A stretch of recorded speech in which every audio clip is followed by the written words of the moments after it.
Dámy a páni, ďakujem za pozornosť.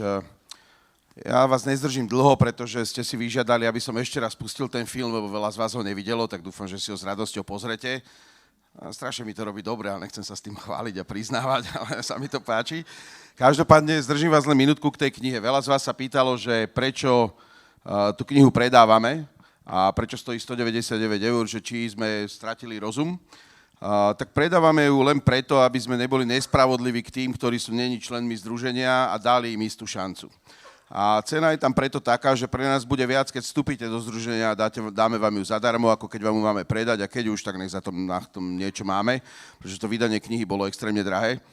A na druhej strane podľa tejto knihy si urobíte kompletnú zmluvu o výkone správy, ktorú keby ste si dali urobiť advokátovi, tak zahučíte tak 1500. Takže ja si myslím, že 199 je ešte veľmi dobrá cena, ale samozrejme je to na vás, budeme radi, keď si kúpite, budeme radi, keď si u nás zaplatíte vypracovanie zmluvy za 1500, není problém. Obidvom možnostiam sme otvorení. Aby ste videli, že čo v tej knihe zhruba je, mne tu zavádza statív a sám si obsah poriadne nepamätám. Okrem úvodu máme tam nejaké teoretické veci ako spotrebiteľský charakter zmluvy o výkone správy a nejaké také vznik, zánik zmluvy, teória obsahu zmluv a tak ďalej.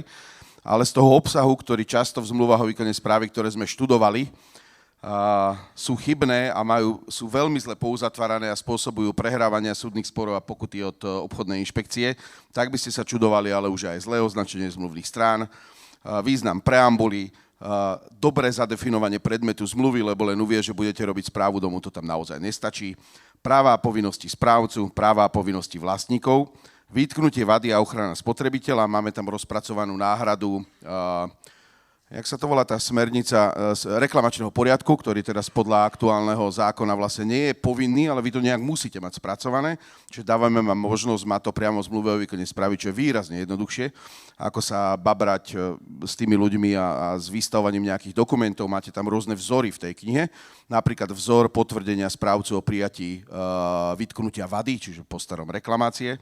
Je tam spracovanie osobných údajov, kde sme v rámci prípravy tej knihy som dostal do infarktových stavov oponentskú komisiu, keď som prišiel s tým, že či majú na dome čipový systém. Hej. A taký, čo zaznamenáva, loguje, že ktorý čip, koľkokrát otvoril dvere, hej, k tomu máte projekt na ochranu osobných údajov? No a čo? No lebo spracúvate osobné údaje. Tak odpadli, najprv ma chceli vyhodiť von oknom, potom pochopili, že mám pravdu, takže je v tej knihe naozaj kopu noviniek, ktorými sa vy budete chrániť. Samozrejme rozsah správy, rozsah a obsah správy o činnosti správcu, extrémne dôležitá kapitola. To isté, čo sa týka návrhu plánu oprav, je tam kopu noviniek, ktoré keď neuvediete, typický príklad do návrhu plánu oprav, nedáte návrh tvorby fondu oprav pre budúce obdobie, jak keby ste im to nedali.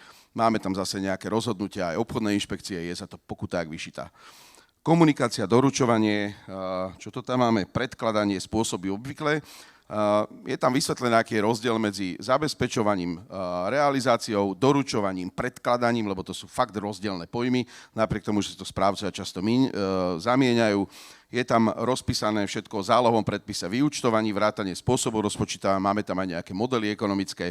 Samozrejme, fond oprav, jeho účel, čerpanie, pretože viete, že v zákone je to popísané všeliako, len nie veci, ktoré zrovna potrebujete zaplatiť z fondu oprav. Typický príklad sú napríklad trovy právneho zastúpenia, ktoré zákon, keď sa na to pozriete na prvú, si poviete, to vlastne z fondu zaplatiť nemôžem.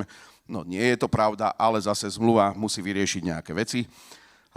Dispozičné oprávnenia správcu, vrátane havarijných stavov. Máme tam krásnu definíciu, že čo je havarijný stav.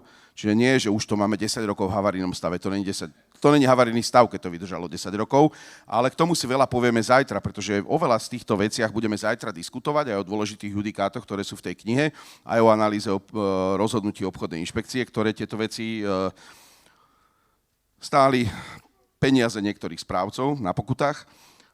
Zástupca vlastníkov, vznik, zmena, zánik, funkcie, mandátu, odmeňovanie a tak ďalej, hlasovania, kontroly činnosti správcu, zabezpečovanie dodávateľov, obstarávanie a ich výber, lebo k tomu sú zase pravidlá, ktoré často správcovia nedodržiavajú, potom sa čudujú, že im lietajú pokuty, vymáhanie pohľadávok, plnomocenstvo, Odmena za výkon správy, tam upozorňujem, že ak máte niekto na webe ceník a myslíte si, že to stačí, tak to teda vôbec nestačí. A zajtra vám vysvetlíme, koľko pokut sa rozdáva. To boli, že tisícoch pokuty. To neboli, že tu 100 eur, tam 100 eur. To boli veľmi a hlavne tie peniaze budete musieť vrátiť, lebo keď to skončí na súde, tak ten súd prehráte. Ale opäť v knihe je kompletný návod, ako sa to urobiť s individuálnym ceníkom celé dá, alebo ako sa to dá urobiť s tzv.